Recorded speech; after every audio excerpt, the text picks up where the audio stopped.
Hello friends, welcome back to Judy's Cooking Diary.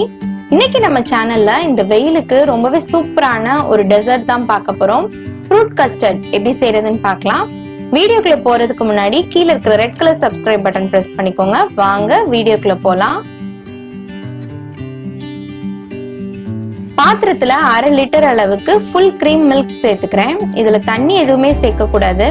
கிட்டத்தட்ட 2 cup அளவுக்கு பால் வச்சிருக்கேன். இப்போ நம்ம கஸ்டர்ட் பவுடர் கரைச்சி எடுத்துக்கலாம். 3 ல இருந்து 4 டேபிள் ஸ்பூன் அளவுக்கு கஸ்டர்ட் பவுடர் சேர்த்துக்கோங்க. கஸ்டர்ட் பவுடர் ஈஸியா நமக்கு சூப்பர் மார்க்கெட்ல கிடைக்கும். நான் இன்னைக்கு வெனிலா ஃபிளேவர் தான் எடுத்திருக்கேன்.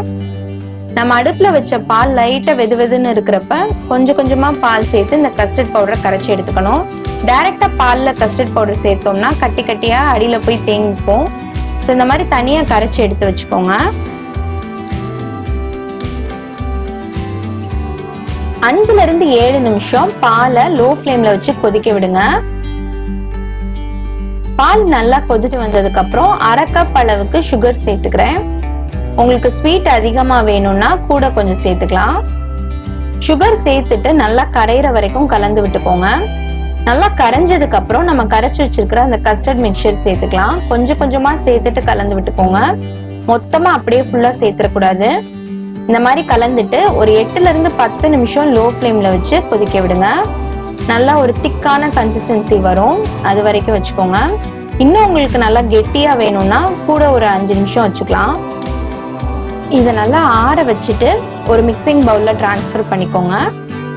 இதுல நமக்கு விருப்பமான பழங்கள் சேர்த்துக்கலாம். நான் இங்க மாதுளம்பழம், வாழைப்பழம், ஆப்பிள், கருப்பு திராட்சை சேர்த்திருக்கேன். உங்க வீட்ல என்ன ஃப்ரூட்ஸ் இருக்கோ அதை நீங்க சேர்த்துக்கலாம்.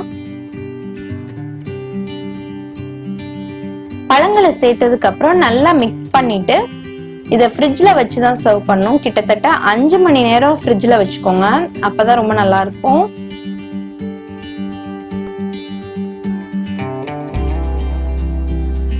அஞ்சு மணி நேரம் கழிச்சு இதை பவுல்ல சர்வ் பண்ணீங்கன்னா பழங்களே சாப்பிடாத குழந்தைகள் கூட ரொம்ப விரும்பி சாப்பிடுவாங்க. கண்டிப்பா உங்க வீட்டுல ட்ரை பண்ணி பாருங்க. பார்த்துட்டு எப்படி இருக்குன்னு எனக்கு கமெண்ட்ல சொல்லுங்க. இந்த வீடியோ உங்களுக்கு பிடிச்சிருந்துச்சுன்னா லைக் பண்ணுங்க. கீழே இருக்கிற red colour subscribe button press பண்ணிக்கோங்க. பக்கத்துல இருக்கிற பெல் ஐகான் பிரஸ் பண்ணிக்கோங்க.